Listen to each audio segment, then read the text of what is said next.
Subscribe करें और bell दबाएं ताकि कोई खबर रह न जाए।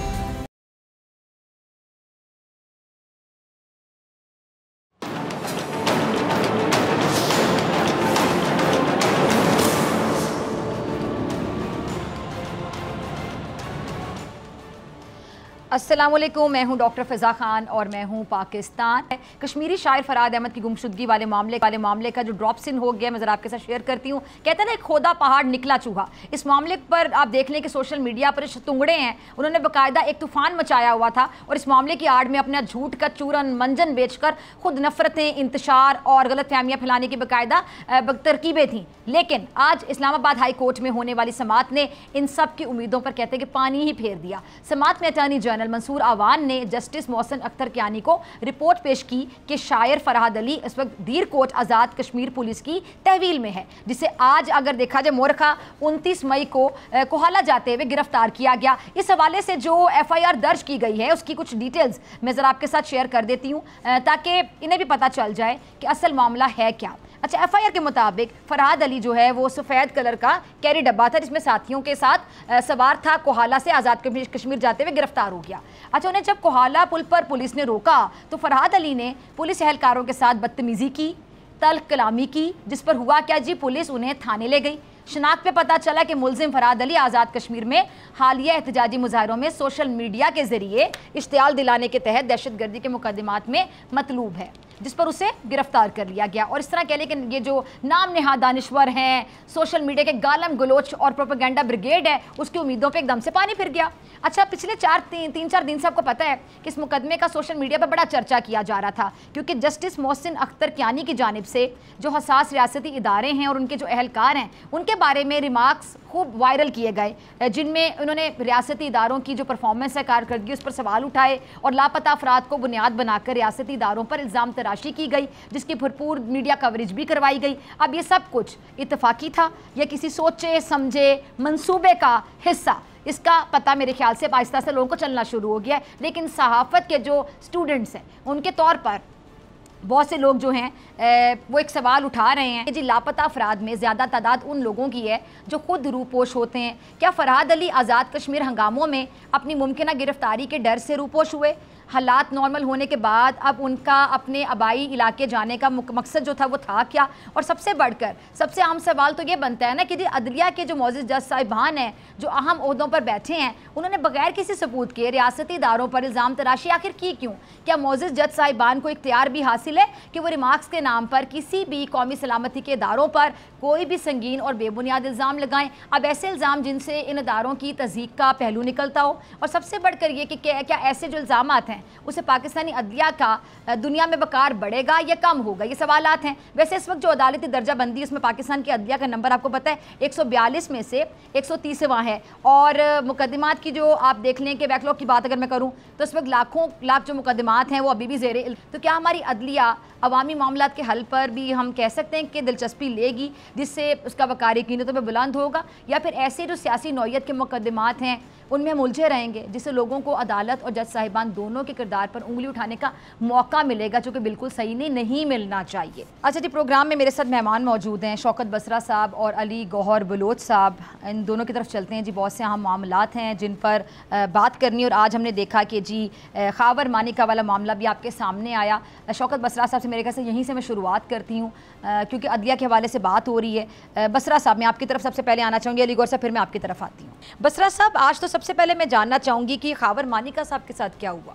बहुत अनफॉर्चुनेट वाक़या हुआ है कि आप ये देखिए कि पहली बात तो पाकिस्तान के शायद दुनिया की तारीख में होगा कि आप किसी के निकाह पे किसी को सजाएं दे रहे हैं, निकाह पे किसी को रुस्वा कर रहे हैं। वैसे तो पाकिस्तान की तारीख है, यहाँ पे हम अपने कौमी हीरोज़ को रुस्वा करते हैं। मुझे अभी तक याद है, हमने देखा सुना कि कायदे आज़म की जो बहन थी फातिमा जिन्ना, उनका नाम एक कुतिया के गले में डालकर उनको फिराते रहे। इस तरह हमने कल अभी हमारे एटम बम के जो मौजूद हैं, आप देख लीजिए डॉक्टर अब्दुल कदीर, उनके साथ क्या हुआ, उनके पाबंद सलासिल कर दिया गया। और वो लोग जो लोग बटन नहीं दबा सकते, उन्होंने कल उनके ना पोस्टर पे नाम लिखे और वो क्रेडिट इस तरह ले रहे थे जैसे शायद उन्होंने एटम बम बनाया है। तो गुज़र ये पाकिस्तान की तारीख है। अभी आप देखिए कि आज मैं खुद आई विटनेस कोर्ट में मौजूद था। होना तो ये चाहिए था कि आपने जितनी जल्दी इस केस में सज़ा दी खान साहब को और बुशरा बेगम को, और उसके बाद आज 3 महीने हो गए केस को चलते हुए अपील के अंदर। यही जज साहब ने इनके ऊपर डिस्ट्रस्ट किया था इसी अताब मानेका साहब ने, और उन्होंने एप्लीकेशन खारिज कर दी थी। आज क्या हुआ, आज फाइनल डिसीजन अनाउंस होना था, जबकि उन्होंने किया क्या कि कुछ वकला अपने साथ भरकर लेकर आए थे लाहौर से, और प्री प्लान थे, आफ्टर थाट था कि हमने वहाँ पर कोई हल्ला गुल्ला करना है, लड़ाई करनी है, ताकि हमें वो इंस्टिगेट करें। और अंदर मैं आपको बात बताऊँ, अगर आपका कोई रिपोर्टर अंदर हो, इस तरह की गुफ्तगू की है मानेका ने। हालांकि मैं कह रहा हूँ कि आज तो डेट ही नहीं थी, आज तो फैसला सुनाना था। उन्होंने ऐसे ऐसे गलीज इल्ज़ामात लगाए हैं, हमारी ख़वातीन अंदर थीं, हमारे वकला अंदर थे। आप यकीन मानेंगे कि किस, हमें पता है कि हमने उनको किस तरह हैंडल किया। अच्छा, वो वहाँ पे गुफ्तगू करके चले गए। जब वो बाहर निकले हैं तो जाहिर है वहाँ पे कोई जो वकला थे, हमें तो इस बात का भी नहीं पता वो कौन थे। और बाहर अगर आप उनकी फुटेज चला दें, जैसे ही वो कोर्ट रूम से बाहर निकले, उनके वकला और वो इस तरह मुक्के लहरा रहे थे जैसे यार कश्मीर फतह हो गया है, और ये अनाउंस कर रहे थे कि हमारे जज साहब ने हमारे हक में फैसला कर दिया। और अब जज साहब का कंडक्ट देखिए, मैं फिर कह रहा हूँ कि जो कौमें होती हैं ना, कोई भी कौम हो, जब तक आप इंसाफ नहीं उसको देंगे डॉक्टर, कोई कौम आगे नहीं बढ़ सकती। आप कौमों की तबाही जो होती है, मैं वहाँ समझता हूँ जहाँ पे जुल्म का निज़ाम होता है, जबर का निज़ाम होता है। अभी आप इंट्रो में बता रही थी कि पाकिस्तान का प्राइम मिनिस्टर जो कि 17 सीटों वाला है, डिग्गी वाली सरकार, वो क्या फरमा रहे हैं, जजेस को पाकिस्तान का चीफ एग्जीक्यूटिव कह रहा है काली भेड़ें। इन्हीं के लोग क्या कह रहे हैं कि जजेस पे हमला आवर हो चुके हैं। इनका वो दानियाल को ले लें, तारड़ को ले लें, उनके खिलाफ जो प्रेस कॉन्फ्रेंस करवाई जा रही हैं कि हम इनकी पगड़ियों को फुटबॉल बना देंगे, इनको निशान इबरत बना देंगे। तो यहाँ तो पाकिस्तान में फिर कह रहा हूँ कि इस वक्त आमरीत से बढ़कर हालात है कि कोई चादर चार दीवारी का तकद्दुस महफूज नहीं है अगर जजेस महफूज नहीं है। हमारे साथ तो चले 1 साल से। सर, ये जो वकला आज गुत्थम गुत्था हुए थे, आप तो खुद कानूनी मामलात को भी समझते हैं बसरा साहब, सियासतदान भी हैं आप, इसको देखकर क्या एक इंप्रेशन क्या जाता है? मैं आपको फिर कहने लगा हूँ कि अगर अंदर की, अब ये फुटेज की बात कर रहे थे प्रोड्यूसर साहब, अगर है तो जरा ये चलाइए ना। जी, अच्छा डॉक्टर फिजा, मैं ये साथ साथ चलाते रहे जरा। फिजा, अगर मैं फिर कह रहा हूँ कि जो अंदर गुफ्तगू हुई है और हौसला है, और चूंकि हमें खान साहब की तरफ से इंस्ट्रक्शन थी, पार्टी की भी इंस्ट्रक्शन थी कि आपने जो भी करें, चूंकि उनका प्लान क्या था, हम हल्ला गुल्ला करेंगे, केस डेट आगे चली जाएगी। मैं डॉक्टर फिजा वो आपको नहीं अल्फाज दोहरा सकता जो आज वहाँ पर कोर्ट में कहे गए। खान साहब को गालियां तक दी गई, बुशरा बेगम को ऐसी ऐसी गलीज गालियां, उनका एक्सेसमेंट दे रहा जो 4 साल पहले उनकी पाकदामनी की कस्में उठा रहा था, कह रहा था इन जैसी पाकदामन औरत नहीं है। तो कम से कम मैं तो बतौर पाकिस्तानी, बतौर मुसलमान और बतौर इंसान, पार्टी स्पोक्समैन छोड़ दे, मेरा सर शर्मिंदा है कि जज साहब ने उसको अलाउ कैसे किया। और जज साहब अगर उसको वहां रोक देते तो शायद ये वाला जो अभी आप फुटेज दिखा रही हैं, आप हुआ क्या है ये भी देखिए, अगर आप डॉक्टर फिजा फुटेज पूरी चलाएं, जी जी, कि जैसे वो कोर्ट से बाहर निकले वो यूं अनाउंस कर रहे थे अपनी फतह का, और वो हो गया। इसका मतलब है कि ऑलरेडी प्लान था कि जज साहब ने, जिन्होंने पहले दरखास्त खारिज की थी, आज उन्हें फैसला सुनवाना था, उन्होंने वो दरखास्त किसको मार्क कर दी? हाई कोर्ट को। हम तो अरसद रात से कह रहे हैं कि मैं काजी फाइज साहब इत्मीनान नहीं है, हमारे क्यों कैसे सुन रहे हैं, हमें तो बहुत सारे जज का कहा। यानी कि ये सिर्फ इमरान खान को जेल में रखने के लिए, इमरान खान को तो ये बुशरा बेगम को उनकी कमजोरी के तौर पे इस्तेमाल करने अली गौहर साहब, ठीक है, बसरा साहब का पॉइंट आ गया। अली गौहर साहब, मैं आपकी तरफ आना चाहती हूँ, आपने बसरा साहब को सुना, इस पर मैं आपका भी पॉइंट ऑफ व्यू जानना चाहती हूँ। आपकी पार्टी इस पूरी सूरत हाल को कैसे देख रही है? और शहबाज शरीफ साहब ने भी जजेस के हवाले से बयान दिया कि जी जजेस जो है मुहब्बे वतन है, लेकिन उन्होंने काली भेड़ों का लफ्ज़ इस्तेमाल किया कि कुछ काली भेड़ें बानी PTI को रिलीफ देने पर बाजिद है, बानी चेयरमैन PTI को कैसे देखते हैं? बिस्मिल्लाहिर्रहमानिर्रहीम। देखिए डॉक्टर साहबा, बुनियादी तौर पर तो बात यह है कि हमें इस चीज़ पर भी प्राउड है कि आप एक खातून एनालिस्ट हैं और एक जर्नलिस्ट भी हैं। तो मैं और बसरा साहब बात कर रहे हैं, मैंने बसरा साहब की बात सुनी है। देखें, इसमें कोई दूसरी राय नहीं है कि हम तमाम लोग अपने अपने घरों में माओ बहनें, बीवी, बेटियां, ये सब रिश्ते हैं, लेकिन जाहिर है एक फैमिली का मामला है और कोर्ट में आया है, और बुनियादी तौर पर तो वो एक साबका खामंद और बीवी का मामला है। तो जो तो बसरा साहब ने बात की है, 2 बातें, एक इन्होंने फातिमा जना के हवाले से की है, तो मैं इनकी खिदमत में अर्ज करूँगा कि भाई ये तो बताएं कि फातिमा जना के साथ ये सारा कुछ किसने किया था? वो अयूब खान ने किया था, वो भी एक डिक्टेटर ने किया था, जिसका आज जो पोता है वो आपका सरकर्दा लीडर है उमर और अयूब साहब आप जी। बड़े फख्र के साथ कहते हैं। दूसरी मैं ये गुजारिश करूंगा कि आपने अब्दुल कदीर खान की बात की है। देखें, जो किसी भी प्राइम मिनिस्टर का, किसी भी लीडर का जो क्रेडिट है वो उसको देना चाहिए, तंग नजरी नहीं होनी चाहिए। मेरी और आपकी तंग नजरी कुछ नहीं कर सकती। पूरी दुनिया जानती है कि उस वक्त नवाज शरीफ साहब ने स्टैंड लिया था, वो एक इंतहाई मुश्किल फैसला था और मुश्किल फैसले लीडर किया करते हैं और हमें इस बात पे फख्र है। मुझे वो, अगर वो फुटेजेस भी आप चलाए और वो टाइम जब पूरी कौम नारे लगाती हुई सड़कों के ऊपर निकल आई थी और बिल्कुल बसरा साहब आपकी बात पे मुस्कुरा रहे हैं, अगर आप थोड़ी सी इजाजत दें मैं जरा पूछ लूं कहना क्या चाह रहे हैं अली साहब। मैंने आपने कमेंट किया ना, नहीं बिलोच साहब, एक फिक्रा कह दूं, आप एक फिक्रा कहना चाहिए, सुन लेना जी प्लीज जी प्लीज। जी। मैं तो सिर्फ ये कहना चाह रहा था कि तो फिर मैं डॉक्टर कहीं दे अपना सकता हूँ रिकॉर्ड है। अली साहब एक्चुअली वो आपकी बात पे मुसलसल मुस्कुरा रहे हैं, मैंने कहा जरा उनको भूल ना जाए क्या कहना चाह रहे मैंने हैं। सिर्फ ये कहा कि डॉक्टर अब्दुल कदीर साहब का इंटरव्यू ऑन रिकॉर्ड है, हमारी बातों पे जिसमें उन्होंने कहा कि ये तो बटन दबाने की मुस्कुराते ही हम इनको देखना चाहते हैं। जी प्लीज। जी जी, आपकी बात आप क्या कह रहे हैं जी जी। मैं ये कह रहा था कि जो नवाज शरीफ साहब ने कौम के लिए किया, कोई एक बार नहीं किया। जहां भी कभी मुश्किल वक्त आया उन्होंने स्टैंड लिया। हमें नवाज शरीफ साहब पर फख्र है, हमें डॉक्टर अब्दुल कदीर पर फख्र है, हमें भुट्टो साहब पर फख्र है। मैं आपको इस जो हम एटमी कुव्वत बने उस हवाले से बात कर रहा हूँ और जाहिर है कि उस तमाम चीज़ों को पाया तकमील पहुँचाया नवाज शरीफ साहब ने जब हमने डिक्लेयर किया कि हम एक एटमी ताकत हैं। और अगर हम डिक्लेयर ना करते उस वक्त बासियत कौम और जिसका सेहरा यकीनी तौर पर नवाज शरीफ के साथ है, तो फिर शायद आने वाली नस्ल हमें माफ़ ना करती। और मैं समझता हूँ कि ये फिर जिसके मुकद्दर में कोई चीज़ लिखी होती है वो उसको अल्लाह ताला दे देता है। दूसरी बात ये है कि आपने शहबाज शरीफ साहब का जिक्र किया कि वो काली भेड़ों का, बिल्कुल मैं आज भी कहता हूँ। देखें, हमने जो डॉक्टर अब्दुल कदीर की बात करते हैं, वो डॉक्टर अब्दुल कदीर तो वही है ना जिनको परवेज मुशर्रफ के दौर पे जिन पे पाबंदियां लगी थी। वही परवेज मुशर्रफ था ना जिसने नवाज शरीफ साहब को की हुकूमत को तोड़ा था, एक जमहूरी हुकूमत को तोड़ा था, उनको पाबंद सलासल किया था, उनको जला वतन किया था। ये वही परवेज मुशर्रफ है जिसने के डॉक्टर अब्दुल कदीर और ये जो भाई साहब मेरे बैठे हुए हैं बसरा साहब, ये उस बंदे को अपना लीडर मानते हैं, बानी पीटीआई को, कि जो जिसने परवेज मुशर्रफ के रेफरेंडम में उसका साथ दिया था। ये तो साथी हैं परवेज मुशर्रफ के। ये किस मतलब है कि लबो लहजे में डॉक्टर अब्दुल कदीर साहब की आज कसीदा ख्वानी करते हैं और उनकी तारीफें करते हैं, तो ये तो मतलब है कि उस बंदे के सपोर्टर है जिसने अब्दुल कदीर साहब पर पाबंदियां लगवाई थी और सारा कुछ किया था। तो गुजारिश करने का मकसद ये, अब आ जाएं, आप कहते हैं कि काली भेड़ों वाला मामला, बिल्कुल वो अनासिर एक दफ़ा नहीं 2-3 दफ़ा डिक्टेटर्स ने नवाज शरीफ साहब की हुकूमत तोड़ी, उनके ऊपर सख्तियाँ की, हम उनके सामने डटे रहे बासियत पार्टी, लेकिन कभी भी हमने पाकिस्तानी तनसीबात के ऊपर हमला नहीं किया। कभी भी हमने पाकिस्तान को इस तरह नहीं किया जिस तरह से कि पाकिस्तान दहशतगर्द करते हैं। हमने एस्टेब्लिशमेंट पे तनकीद की है, हम तस्लीम करते हैं और हम करते भी हैं, और अगर कुछ गलत होगा तो हम करेंगे भी, ठीक है। लेकिन उसका मतलब ये नहीं है कि हम MM आलम के जहाज जला दें, हम शुदा के मुजस्समे जला दें, हम रेडियो स्टेशन जला दें।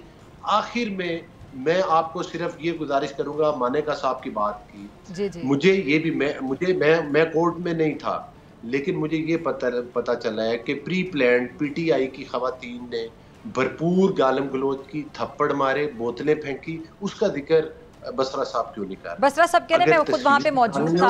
जी बसरा साहब, अली साहब ने आपको ये लाइव बोला है। पहली बात तो हमने भी पूछा, ठीक है, हमने भी वेरीफाई किया है। अच्छा वेरीफाई किया, जरा सुन लेते हैं आपकी तरफ।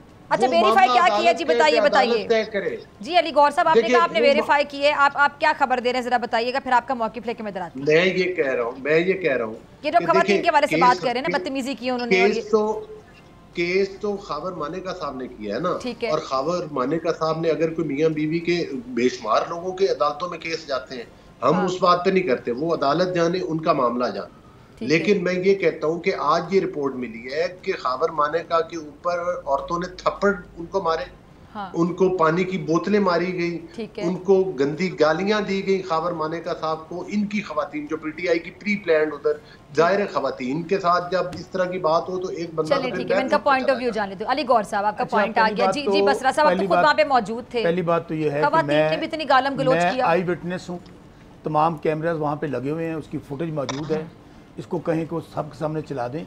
अगर हमारी खवातीन ने हमला किया हो, हमारी खवातीन ने बोतलें मारी हो, या हमने में से किसी ने गाली दी हो, मैं तो वहाँ पे आई विटनेस हूँ। अच्छा, मैं लेकिन ये बता देता हूँ कि इनके वकला लाहौर से बाकायदा वो जो अतातारड़ के साथ पेशियों पे आते थे, वही वकला उनके साथ लाहौर से आए हुए थे, वही उनको लेकर आए, वही उनको लेकर गए। इस रिकॉर्ड पे मौजूद है। ये मैं अगर कमीशन बना दें वैसे तो इनकी हुकूमत है, दूध का दूध पानी का पानी हो जाएगा। बाकी ये बता रहे थे कि वो मियाँ साहब के कारनामे और मियाँ साहब ने जिस तरह वो प्रेशर लिया पाकिस्तान की सियासत में। डॉक्टर फिजा, अगर पाकिस्तान की सियासत में लूट मार, करप्शन, ब्रीफ केस की सियासत, छंगा मांगा की सियासत, हार्स ट्रेडिंग की सियासत, वो तो मियाँ नवाज शरीफ साहब का तुरा इम्तियाज़ है और शरीफ खानदान का तुरा इम्तियाज़ है। उससे पहले तो पाकिस्तान की सियासत में करप्शन होती नहीं थी। और दूसरी बात, इतने दलेर मियाँ साहब, डॉक्टर अब्दुल कदीर साहब का वीडियो अपना रिकॉर्ड पे इंटरव्यू है, वो कहते हैं ये एक तो बटन चलाने दी हिम्मत नहीं रखता, इसकी तो टांगें कांप गई थी।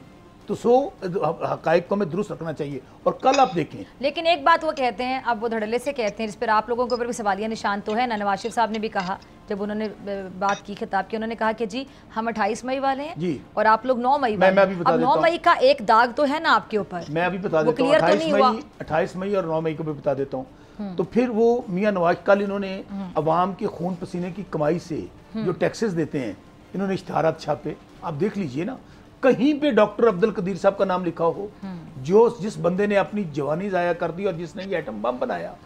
इन्होंने क्या किसी गैराज में एटम बम बनाया था मियां नवाज शरीफ साहब ने, जो कह रहे हैं कि मैंने वो उसका वो फीता काटा और उनकी वो फोटो लगे हुए थे। बात सिर्फ इतनी है कि कम से कम हकाइक को दुरुस्त रखना चाहिए। दूसरी बात, आपने कहा पाकिस्तान में मियाँ साहब का तो हमेशा ट्रैक रिकॉर्ड है, जब भी ये फंसे हैं। आज हम सियासतदान क्यों रुसवा हैं? आज हम सियासतदानों पे क्यों लोग इत्मीनान नहीं करते? मियाँ साहब ने हमेशा डील की, भाग गए, कभी 10 साल के लिए, कभी 5 साल के लिए, कभी प्लेटलेट्स बैठ गए। तो दूसरी बात यह है कि अभी आपने कहा 28 मई और 9 मई वाली। हाँ जी, मैं बार बार नवाज शरीफ साहब भी कह रहे हैं कि हम 28 मई वाले हैं, आप लोग 9 मई वाले हैं। मैं फिर वही कह रहा हूँ, मियां नवाज शरीफ को और इस पूरे खानदान को हर बंदा जानता है। पाकिस्तान में 76 साल सियासत है, 76 साल सियासत होगी ना, या अमरीत रही है या ये दोनों पार्टी रही, हमारा 3.5 साल का अर्सा है। एक काम कीजिए, बिस्मिल्लाह कीजिए, आप हुकूमत में है तो बनाइए ना 9 मई का जुडिशल कमीशन। हम तो बार बार कह रहे हैं, आपकी हुकूमत है, चीफ जस्टिस काजी फैसला की सरबराही में बना दे, पूरी कौम को दिखाएं। हमें तो 120 लोग बताए गए थे, आज अब पूरा पाकिस्तान अपने नो गो एरिया बना दिया, हमारी माओ बहनों बेटियों को पाबंदी हासिल कर दिया। नाज़रीन, आपसे मुलाकात होगी ब्रेक के बाद।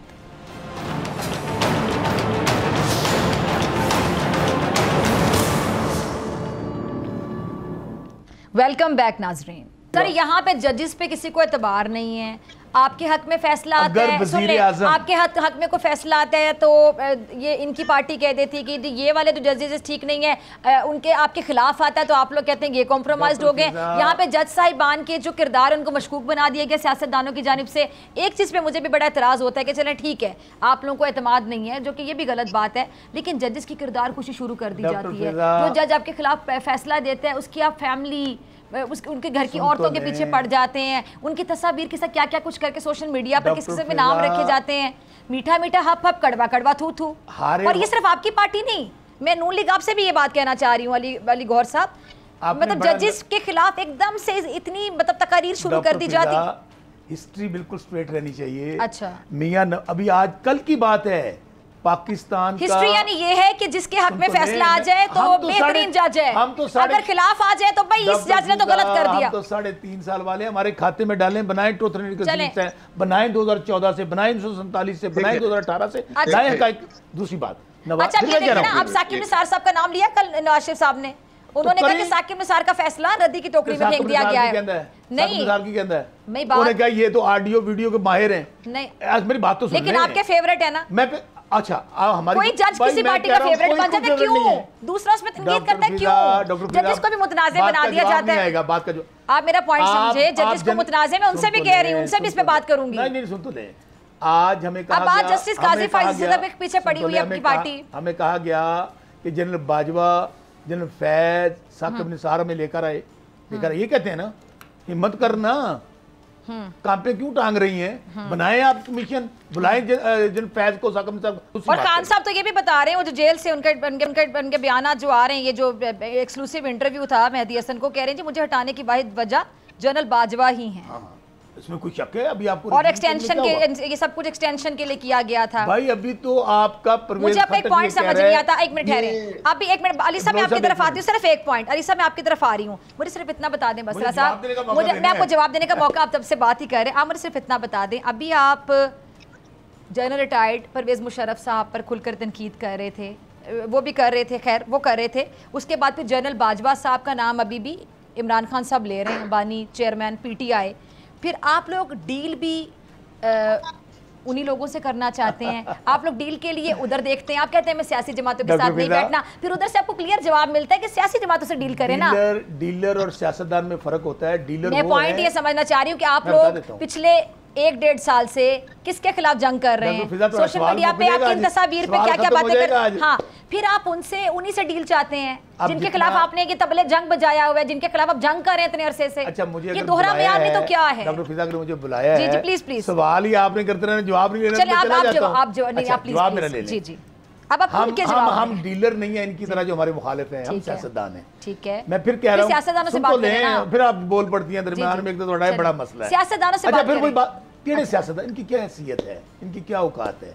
इनके पल्ले तो कुछ भी नहीं है। ये बेचारे तो बाथरूम भी उनसे पूछ के जाते हैं, जो खुद फार्म सुन तो लें, जो खुद फार्म 47 वाले हैं, जो खुद हारे हुए हैं, ये किस तरह बेचारे हरकत करेंगे? अच्छा, मैं फिर कह रहा हूँ, ये डमीज कह लें, इनको मम्मीज कह लें, इनको पपेट्स कह लें, ये खुद कहते हैं। तो हम सिर्फ ये कहते हैं कि हम मुज़ाकरात करना चाहते हैं, इनकी तरह कोई डील नहीं लेना चाहते। हमें तो कहा गया था अटक में पहले हफ्ते में हमें डील दे रहे थे, आज भी हमें डील दे रहे हैं। डील हम नहीं चाहते। अच्छा, डील बताए थे, डील थी क्या? और डील थी क्या? जेडी मियां नवाज शरीफ करके गया सी। अच्छा, क्या डील करके गए थे? मियां नवाज शरीफ ने डील की, हालांकि की 10 साल की, खाना काबा में बैठ के झूठ बोल रहे, मैंने 5 साल की। हमें क्या कहते हैं? हमें यही कहते हैं। तो मुज़ाकरात किससे करना चाहते हैं? मुज़ाकरात किससे करना चाहते हैं? मुज़ाकरात करना चाहते हैं उनसे जिन्होंने इनको मुसल्लत किया है। अच्छा, ये सब वो लोग हैं, मुसल्लत किया है एस्टेब्लिशमेंट ने। अच्छा, एस्टेब्लिशमेंट ने इनको, उसकी वजह मैं आपको अपनी बात बताता हूं। मेरे से हारा हुआ आमद डिक्टेटर, एक मिनट ब्लोई साहब हिम्मत करें मेरी बात सुने। आमद डिक्टेटर जनरल ज़ियाउल हक का बेटा मेरे से 50,000 वोटों से हारा है। मैं उनको क्या फैसल मस्जिद अपने बाप की कब्र पे आ जाओ, कुरान पाक पे हलफ दे दो, मैं अपनी पिटीशन वापस ले लूंगा। वो तीसरे नंबर पे है। अब आप बात कह रही है ना, बात को खत्म करें। फिर मैं कह रहा हूं, पाकिस्तान में जब तक रूल ऑफ लॉ नहीं होगा, पाकिस्तान में हम तो बार बार कह रहे हैं, हमें कहा जाता था तो बाजवा लेके आया, तो फैज लेके आया, तो साकुम निसार लेके आया 2018 की ना, आज 2024 है। आज तो हर एस्टेब्लिशमेंट भी हमारे खिलाफ है। आज हमारे खिलाफ तमाम इदारे। आप बात एस्टेब्लिशमेंट से करना चाहते हैं? हाँ, एस्टेब्लिशमेंट क्यों करना चाहते हैं? एस्टेब्लिशमेंट क्योंकि आप चाहते हैं कि आपको दोबारा ले आए। आप चाहते हैं आपको दोबारा ले आए। अच्छा, आप चाहते हैं कि मुखालिफिन वो बात करें कि आपको ये लेकर आए, वो लेकर आया। आप अपने मुखालिफिन का मौक़िफ़ जो है उस पर स्टैंप लगा रहे हैं। बस हम सिर्फ चाहते हैं कि जो अवाम का फैसला उसको तस्लीम किया जाए। हम 97 की बंद क्यों बात करते हैं? मुजीबर रहमान को 181 सीटें मिली, जुल्फ़िकार अली भुट्टो को 80 सीटें मिली। आपने अवाम का फैसला तस्लीम किया, पाकिस्तान टूट गया। हम ये कहते हैं। अच्छा, 1971 जब हुआ था, 1 मिनट, और ये हमूदुर रहमान कमीशन रिपोर्ट कब आई थी? 70s में आई थी ना। मुझे बताएं कि हमूदुर रहमान कमीशन जब बना था, क्या हुआ था? वो उसको भी अब आप लोग इस तरह तोड़ मरोड़ के सोशल मीडिया पे पेश कर रहे हैं। टाइमिंग आप चेक करें, टाइमिंग आप चेक करें सर। आज पाकिस्तान की आवाम 90% 18 में, जब 2018 में आपकी हुकूमत थी, तब भी खान साहब बांग्लादेश के हवाले से इसी तरह के जज्बात का इजहार करते थे। कहता हूँ कि पाकिस्तान में जब तक रूल ऑफ लॉ नहीं होगा, जब तक आईने पाकिस्तान पे अमल नहीं होगा, तमाम इदारे, हम अब कहते हैं ना, बात क्यों करना चाहते हैं? हम बात ये करना चाहते हैं, चलिए अली गौर साहब, कि एस्टेब्लिशमेंट का काम है सरहदों की हिफाजत करना। ठीक है, हमारी सलामती के लिए कुर्बानी देते हैं। अली गौर साहब, अच्छा अली गौर साहब, अब आप मेरे घर से ऑन एयर अब ये नहीं कह सकते, आपको बोलने नहीं दिया। आप बोलती रही है, मैं तो कम बोल रहा हूं। सवाल मैं आपसे डिसएग्री करती हूं, मैं आपको बस ऐसे सोचती हूं। साहब अंदर से मेरी सारी बातें मानते हैं, वैसे बाहर नहीं मानते आके। चले अब अली गौर साहब, अब सर मुझे इजाजत है, साहब इजाजत है मुझे। जी गौर साहब, 1900 आप पूछ लीजिए जो आपको लेकर आए हैं उनसे इजाजत लें, हमारे से इजाजत नहीं। मैं तो आपसे पूछ रहा हूँ इजाजत। आप भी तो उन्हीं से इजाजत लेना चाह रहे हैं ना, बसरा साहब पे बताना बनता ही नहीं है। हम उनसे इजाजत लेना चाहते हैं कि हमारा जो मैंडेट चुराया गया वापस कराएं, और आप जो आइन के अंदर रोल है, मेरी गुजारिश बात फिर वही आ गई ना, मेरी गुजारिश क्या आप भी उधर ही देख रहे हैं? उधर ही देख रहे हैं, ताकत वही है ना, कुछ नहीं है। ये मैंडेट वाले, आप पार्टियां आपस में क्यों नहीं बैठती ना? सियासी पार्टियां है ना, आप लोग बैठे ना आपस में। अली गौर साहब, हमारी सीटें वापस कर बैठ जाएंगे उनके साथ। किसी न किसी दिन किसी न किसी दिन बैठ जाएंगे जब इनको वो भूत जो इन पर डील करने का सवाल है साथ बैठने के लिए तैयार है।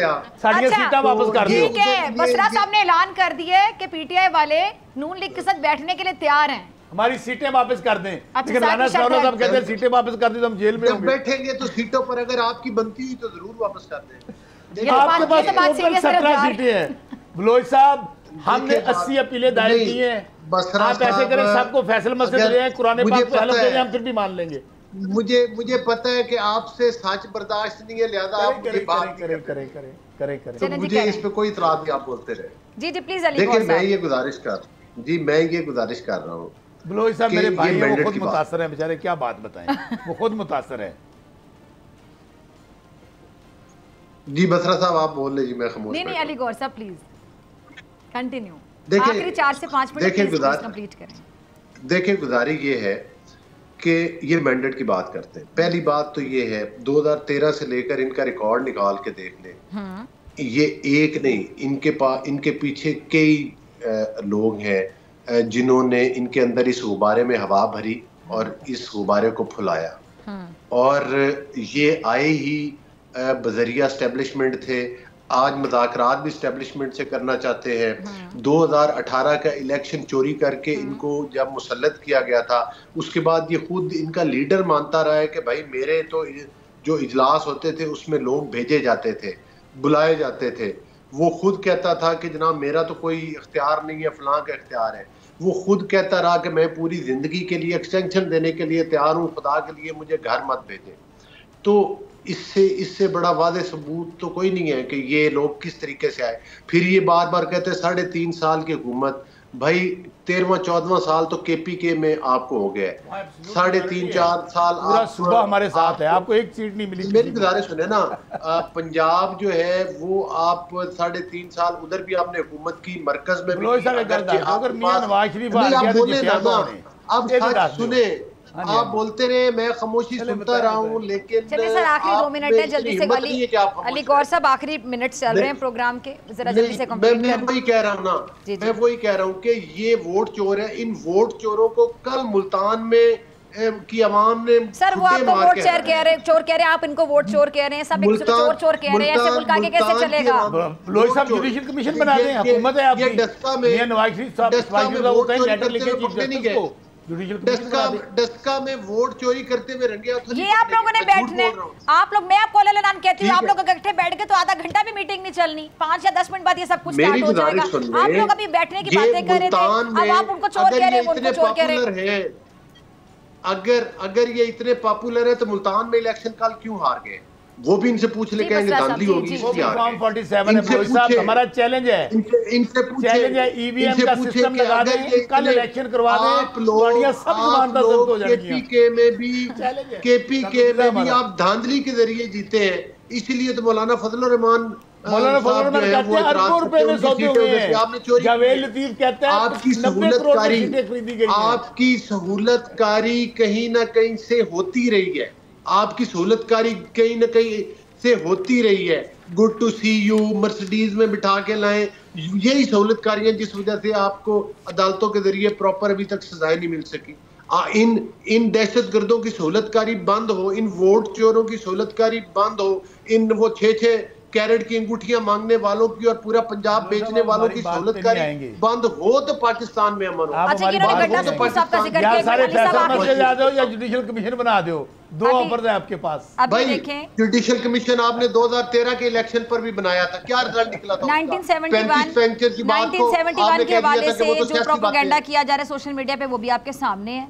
और अब अली मीन गंडापुर साहब इस तरह के बयान दे रहे हैं, अंग्रेज़ों से जिस तरह आज़ादी ली थी, अब इस किस्म के बयान अंग्रेज़ों से लड़कर आज़ादी ली थी, ऐसे अपना हक छीन लेंगे। ये क्या टाइमिंग है? ये क्या आवाम के ज़हन में डाला जा रहा है? क्या कुछ हो रहा है? ये बड़ी सीरियस चीज़ है मसला साहब। गंडापुर साहब क्या ज़हनों में डालना चाह रहे हैं? ये फौज भी हमारी, ये मुल्क भी हमारा। सर ऊपर से कहते रहते हैं और अंदर साहब प्रोपेगेंडा करते रहते हैं फौज के खिलाफ, मुल्क के खिलाफ। आपने शोधा के मुद्दे हां जी एक तो तुम दो एक को बोलना पड़ता है। आपने उस जितना तुसी बोले प्रोग्राम चल रहा है, मैं नहीं बोल रहा। खान साहब कहते हैं कि मेरे से खबर आपने दिला दी, मुल्क को जरूरत है। बात सिर्फ हम ये कहते हैं और सारा दिन उस फौज के खिलाफ बोलते रहते हैं आप लोग DGISPR की तस्वीर, DGISI की तस्वीर, आर्मी चीफ की तस्वीर के साथ क्या कर रहे हैं सोशल मीडिया पे, वो सारे आपके अकाउंट्स हैं, वो आपके लोग हैं सोशल मीडिया पर। आप ऊपर से कह रहे हैं कि हम बहुत इज्जत करते हैं फौज की, फिर सारा दिन फौज मुखालिफ प्रोपेगेंडा करते हैं सर। DGISPR का काम नहीं है सियासी प्रेस कॉन्फ्रेंस करना, इसका काम नहीं है। तो फिर DGISPR से आपके मुज़ाकरात भी नहीं बनते, नहीं तो फिर सियासी जमातों के मुज़ाकरात क्यों करना चाहते हैं? कोई ना कुछ कारतूसानू लेके आए नहीं, ये हारे हुए हैं, तो फिर उनको प्रेस कॉन्फ्रेंस क्यों नहीं करने देते? वो प्रेस कॉन्फ्रेंस अगर कर रहे हैं अपने मौके पे, उनका हलफ है और आज एक मिनट, तो फिर सियासतदान उनको क्यों घसीट के ला रहे हैं? हमारे साथ बैठ के बात कर रहे हैं, उनको इसलिए वो कहते हैं हमने नहीं करनी हमारा, वो तो बल्कि क्लियर है कि हमारा काम ही नहीं है ये। डॉक्टर फिजा वो कह रहे हैं पार्टी आपस में बैठे इस काम वास्ते बलोच साहब काफी नहीं, मेरी बात सुन लो, मैं फिर नहीं कह रहा हूं आप फौज के खिलाफ भी बात कर रहे हैं, अभी दोहरा मेयार नजर आ रहा है बसरा साहब, अभी आप फौज के खिलाफ बातें भी कर रहे हैं,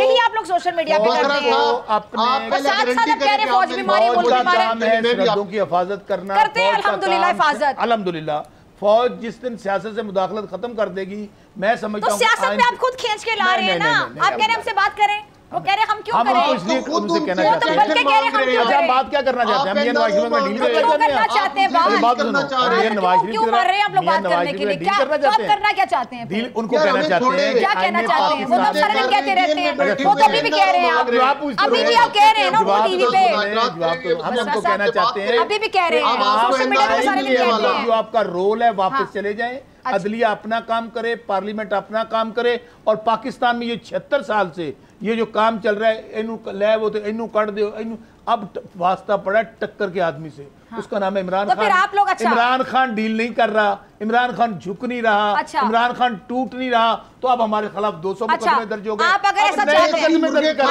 अगर आप वाकई ऐसा चाहते हैं, एक मिनट उसको बना कर दिया गया, अगर आप वाकई ऐसा चाहते हैं तो आप लोग गैर मशरूत तौर पे इकट्ठे क्यों नहीं बैठते? सियासतदान इनके साथ बैठे, सियासतदानों के साथ, इनके पल्ले कुछ नहीं है, टूट नहीं रहा, इनके पल्ले कुछ नहीं है, ये सारे हारे हुए हैं, ये फार्म 47 की पैदावार है। अगर मियां नवाज शरीफ आ रहा है, मरियम बीबी आ रही है, शहबाज शरीफ आ रही है, किसके साथ बैठे बताइए हमें? ऐसे हमने 2 ऑफर दिए हैं, बलोच साहब 2 ऑफर हैं, इनको कहें कि अपनी सारी क़यादत को लेके फैसल मस्जिद आ जाए, ये हलफ तो सब चीजों को बालाए ताक रखते हुए बैठे ना, पीपल्स पार्टी बैठने के लिए तैयार है, नून लीग की तरफ से भी सिग्नल है कि बैठ जाते हैं, आप लोग क्यों नहीं बैठ रहे? एक ही थाली के चट्टे आप लोग टाइम वेस्ट कर रहे हैं ना, जानबूझकर की बत्ती के पीछे लगा रहे हैं अपने फॉलोअर्स को। ईस्ट इंडिया कंपनी के नुमाइंदे, ये पाकिस्तानियों के नुमाइंदे नहीं है, पाकिस्तानी आवाम ने मुस्तरद किया है, जमानतें जब्त। तो सर आप लोग में तो मुजीबुर रहमान के नुमाइंदे बने हुए कुछ दिन से, आज आप लोगों को बंदा ठीक लग रहा है? अगर मुजीबुर रहमान को इख्तिदार दे दिया जाता, जिसके पास 181 सीटें थी, जो अवाम का लीडर था, उस वक्त भी कहा गया था मुजीबुर रहमान के साथ तो अवाम नहीं है, तो फिर एंड रिजल्ट क्या हुआ? आज मैं फिर कहता हूं, ये नहीं मेरा तलक PTI से है, 90% अवाम इमरान खान के साथ खड़ी है। आप जोर लगा लिया आपने, और लगा ले, नुकसान पाकिस्तान का होगा। अगर पाकिस्तान की बेहतरी चाहते हैं, 90% में मुल्तान वाली सीट नहीं आती थी जो कल आ रही है। कल तो मियां नवाज शरीफ जीते हैं, बलोच साहब, मियां नवाज शरीफ जीते हैं। नहीं, वो कल जो मुल्तान में सीट आ रही है, मतलब झूठ ना बोला करे बसरा साहब, खुदा के लिए झूठ ना बोला करे। आप तो 14 सीटें लगातार आते हैं, अगर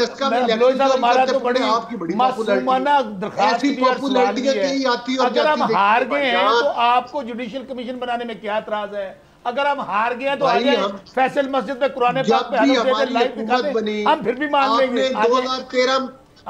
2013 में हमारी गवर्नमेंट बनी, आपने कहा कमीशन बनाया, हमने बनाया, आपने 35 पेंचर की बात की, फिर आपने कहा चले क्लोजिंग की तरफ जाना है, ये बहस तो लंबी है, काश आप लोग बैठ जाते, बैठ के बात इस तरह, लेकिन आप लोगों ने बात भी इसी तरह करनी जिस तरह प्रोग्राम चल रहा था। ठीक है जी, बहुत शुक्रिया आप दोनों मेहमानों का, और इसी के साथ मुझे दीजिए इजाज़त। आपसे मुलाकात होगी इंशाल्लाह कल, सेम टाइम सेम चैनल। अगर ज़िंदगी ने वफा की, दुआओं में याद रखिएगा, अपना बहुत ख्याल रखिएगा। अल्लाह ने